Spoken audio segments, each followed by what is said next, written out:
Amigos telespectadores da Rede Vida de Televisão e do programa Páginas Difíceis da Bíblia. Nós estamos de volta neste final de junho. Graças a Deus, estamos de volta. E aí? Estamos aí avaliando, né? E percorrendo as páginas da Bíblia. O diácono já falou do e-mail que temos. Eu só gostaria que a pessoa que escrever para nós, através do e-mail, página sagrada,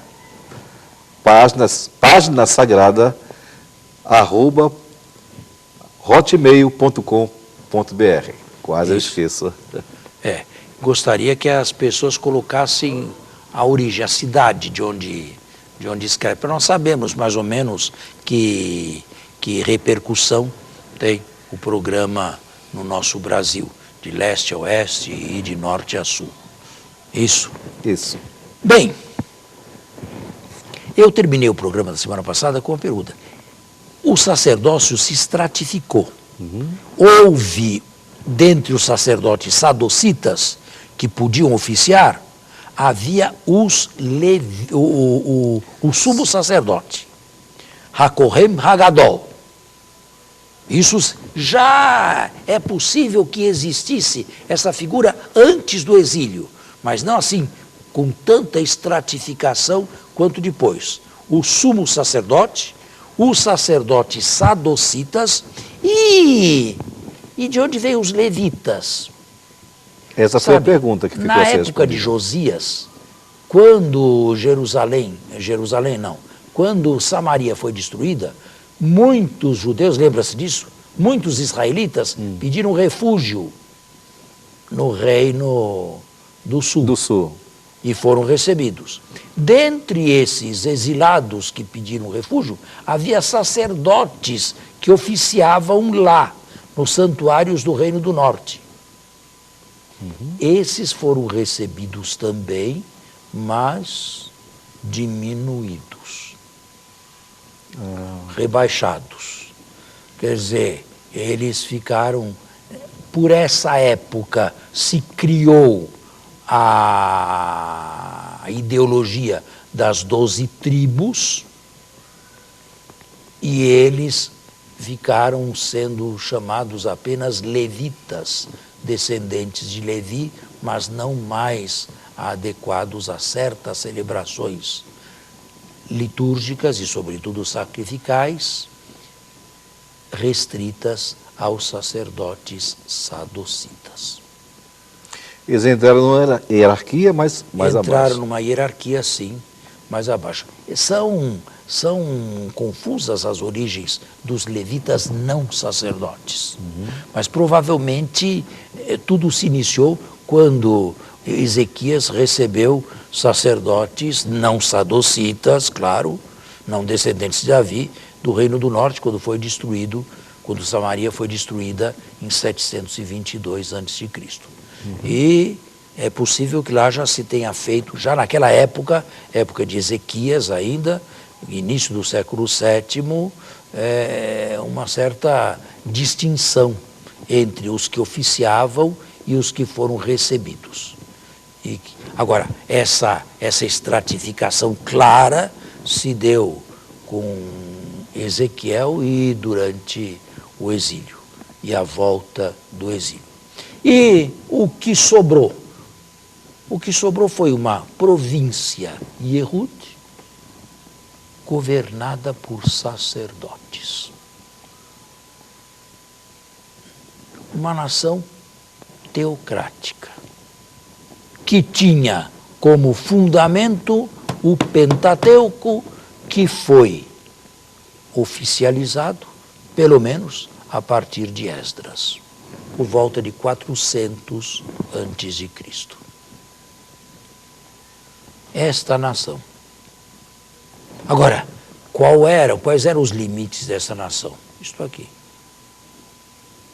Esse foi o resto que ficou dos dois reinos, só para me situar. Nem o plano piloto de Brasília, viu?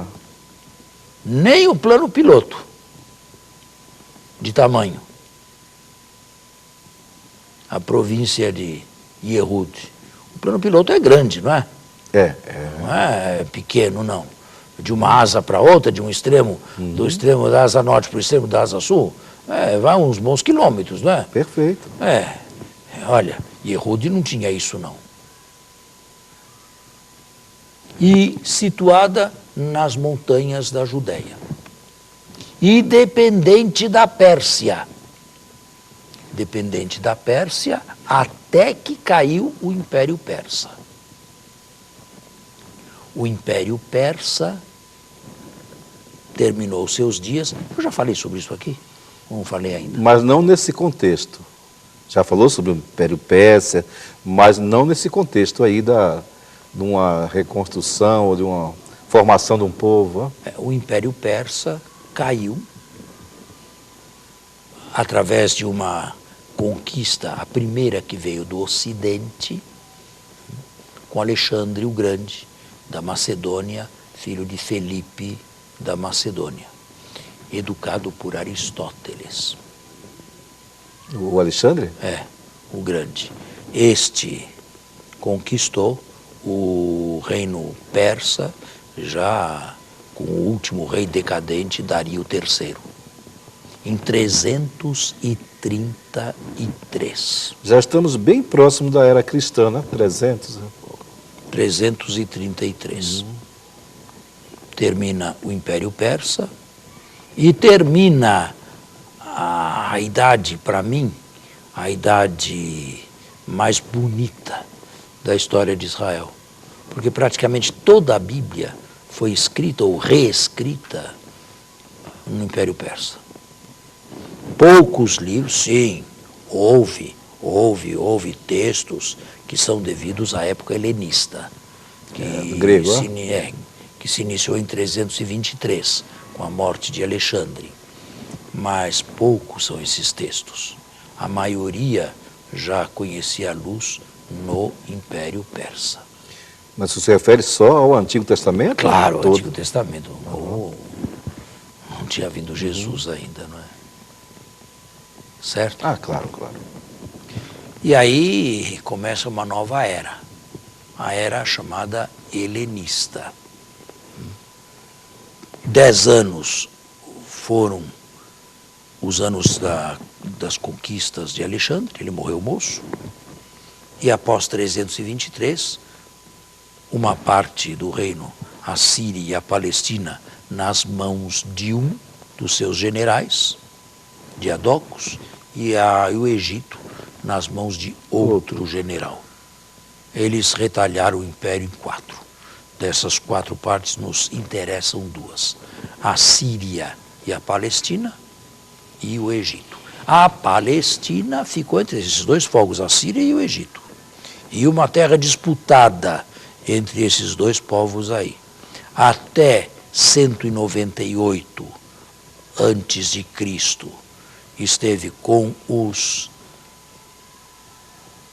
Lágidas do Egito, os famosos reis Ptolomeus, que se sucederam em Alexandria, capital do reino Lágida, e em Antioquia os Seleucidas. A partir de 198, a Palestina passou para os Seleucidas. Que depois, mas acho que já falei sobre isso, não é? Que depois provocaram uma perseguição violenta ao judaísmo, à época dos Macabeus. Eu já falei sobre isso. Não, na nossa época não. Não falei aqui. Pode ter falado em programas bem anteriores. Não. Na nossa história de Israel aqui. Não falei. Quando o senhor abordou a história de Israel, en passant, citou, mas não nesse contexto que nós estamos estudando hoje. Né? Tem certeza disso? Tenho certeza. Porque o senhor fez, lembram, num programa o senhor fez aí uma abordagem, um voo panorâmico da história de Israel. É claro que precisou passar por esses pontos aí. Bem, então, nos interessa aqui, em primeiro lugar, agora a história de Israel no período helenista, que é um período difícil, de certa maneira, porque nós não temos, assim, tantas informações de primeira mão. O judaísmo se fechou, já com Esdras e Neemias, cujos livros podem ser lidos. O judaísmo se fechou E ficou assim fechado. A época, durante todo o período helenista. Agora, enquanto pertenceram ao Egito, salvo pequenos desarranjos, pequenos choques, houve uma deportação de judeus para o Egito, eles souberam conviver, lágidas e judeus, sobretudo através dos bons serviços de uma família judaica influente, dos Tobíades. Quando passou para o domínio da Síria, Seleucidas, com capital em Antioquia da Síria, num primeiro momento foram bem recebidos. Num segundo momento, a partir do reinado de Antíoco IV, Epifânio chamado, foram vítimas de uma violenta perseguição. Por quê? Porque Antíoco IV queria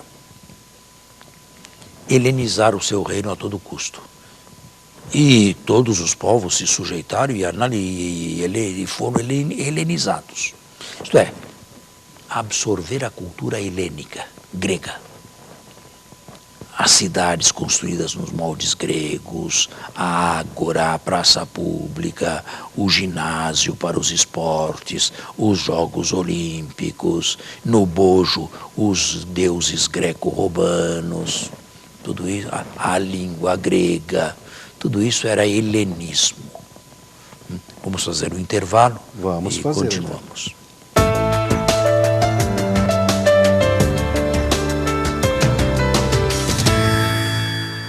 Estamos de volta. Estamos de volta.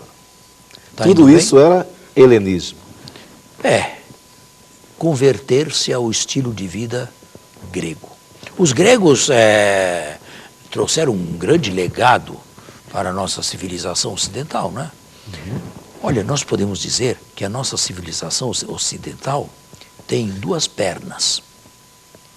A Bíblia na última extremidade do Mediterrâneo e a filosofia grega na Grécia, também no Mediterrâneo.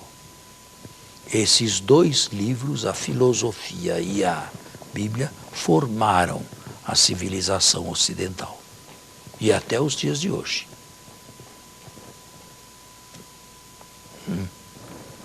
Bem, a era helenista foi muito bem recebida por praticamente todos, que deixavam velhas tradições, às vezes ininteligíveis ou tabus, e abraçavam o helenismo. Parecia que os ventos iam naquela direção.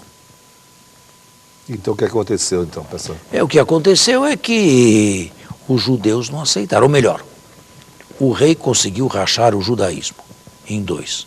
Judeus progressistas, que achavam melhor seguir a corrente helenista, e judeus conservadores, que achavam que não deviam de jeito nenhum abandonar a circuncisão e todas as outras prescrições, como estão aqui, transmitidas por Moisés, não é, no Pentateuco. Houve esse racha entre o judaísmo, no interior do judaísmo. E dos anos 167 a 163, houve a grande perseguição de Antíoco IV a Jerusalém, a Yehud.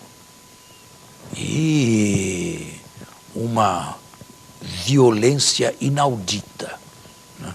Os judeus foram proibidos de se circuncidarem. As mulheres que circuncidassem seus filhos eram trucidadas com eles.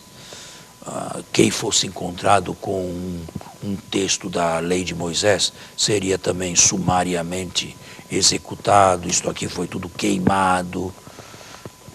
A coisa foi muito séria. No dia 15 do mês de Casleu, metade de dezembro, A estátua de Júpiter olímpico foi colocada no Templo de Jerusalém. É a devastação da desolação do lugar sagrado. Então, mas nessa perseguição, esses judeus, eles se unem então? Os conservadores e os helenistas não. Continuaram... Os helenistas eram do partido do rei. Os conservadores é que... Então foram perseguidos os conservadores. Conservadores, claro. E foram esses que, de uma atitude defensiva, primeiro foram pegos de surpresa, claro, e não tinham exércitos, e Ehud nunca teve grandes exércitos. Eu disse que Israel nunca foi um país belicoso. De repente tiveram que formar um exército, mas não um exército regular. Eles não tinham dinheiro, não tinham carros de guerra, não tinham nada. Eles formaram um exército de terroristas e faziam emboscadas. E foi assim que são as reviravoltas. Chamamos de guerrilhas hoje. Mais guerrilhas. Houve também confrontos abertos, mas mais na fase, no nível de guerrilhas. Né? É que eles não tinham condições de enfrentar. Não, um exército como o de Antioquia, não. De jeito Deixa eu fazer uma pergunta aqui, bem, talvez o telespectador esteja fazendo também essa pergunta. É daí que surgem os chamados sicários, etc. Bom, eles têm uma história mais complexa e nós reservamos o nome de sicários para o período romano e, sobretudo, para a segunda parte do período romano na Palestina, de 41 a 66, ou de 41 a 70 da nossa era. Mas é claro que já nessa época aí usavam a sica, não é? A faca, o punhal, e eliminavam quem encontravam pela frente e que fosse inimigo. Os macabeus são os cabeças do enfrentamento, da oposição. Chamada de resistência aí, não? Será? Foram os macabeus, exatamente, com sede em uma cidadezinha perto de Jerusalém, chamada Modim. Foram eles que começaram a reação judaica, e depois de altos e baixos, muitos altos e baixos, perdas dos dois lados, acabaram os 141 por conquistar a independência de Israel. 141? Antes de Cristo. Foi aí que o judaísmo começou a se esfrangalhar em seitas internas. Deixou de ser um judaísmo monolítico, um judaísmo único, para ser um judaísmo muito fragmentado em seitas. E seitas que se odiavam entre si. Não que se respeitassem, não. Que se odiavam. Odiavam de morte. Quem é que tem a interpretação certa dos livros de Moisés? Quem é que vive a legislação mosaica? Quem não a vive? Quem é pecador? Quem não é pecador? Quem participa do meu partido é justo, é santo e é agradável a Deus. Quem é do partido oposto ou vê as coisas de outra maneira não é agradável a Deus. Flávio Joséfo nos fala de 4 seitas: fariseus, saduceus,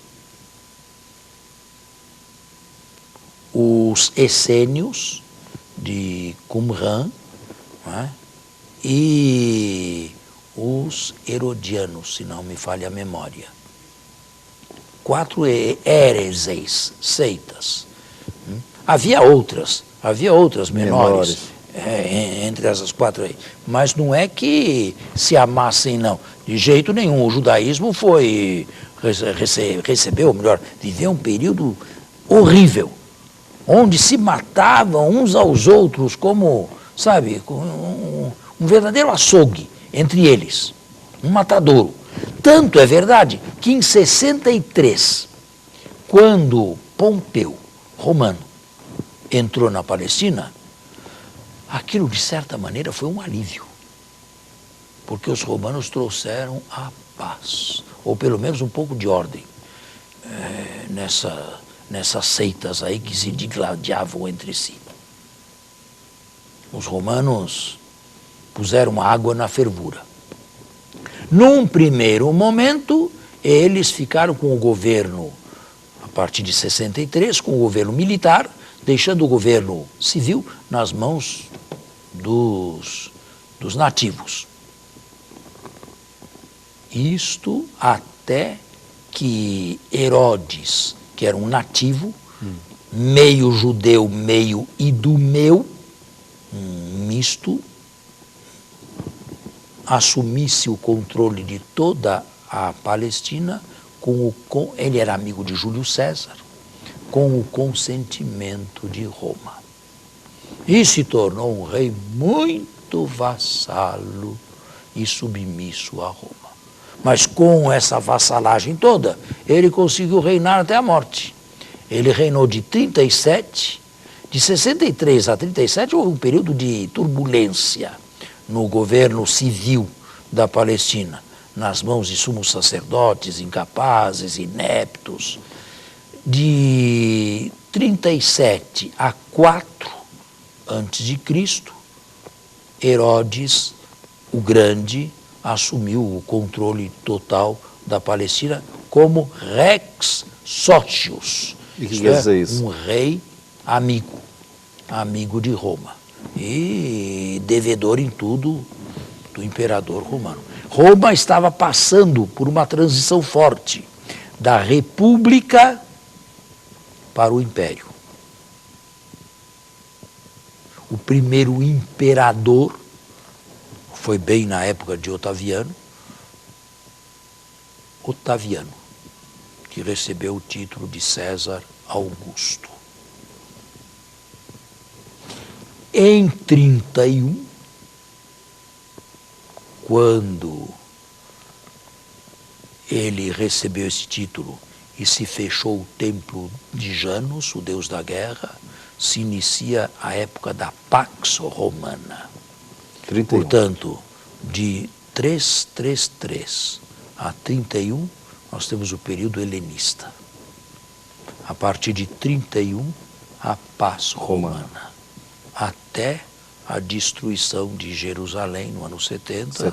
E a segunda destruição em 135. E continua o Império Romano, só que aí termina a história bíblica. E aí termina a minha especialidade. Aí se entra para a história da igreja. Muito bom, hein? Que passeio que nós fizemos aí, hein? Eu acho que alguma coisa nós trouxemos para nós. Você falou dessa divisão interna lá do povo de Israel. Eu estava pensando no cristianismo. Era um só e depois isso, a gente parece que copiou isso. Sim. Católicos, protestantes, a gente copiou isso. Ortodoxos, anglicanos, mais ou menos isso. Só que, pelo menos, nós procuramos nos respeitar, não é? Sim. Algumas seitas não, protestantes, mas nós procuramos nos respeitar e até fazer um certo ecumenismo. Lá não havia nada, não havia nada. Quando se fala que Jesus frequentava pecadores, não é que Jesus gostasse de andar ao lado de prostitutas e ladrões. Não, vamos com calma também, não é?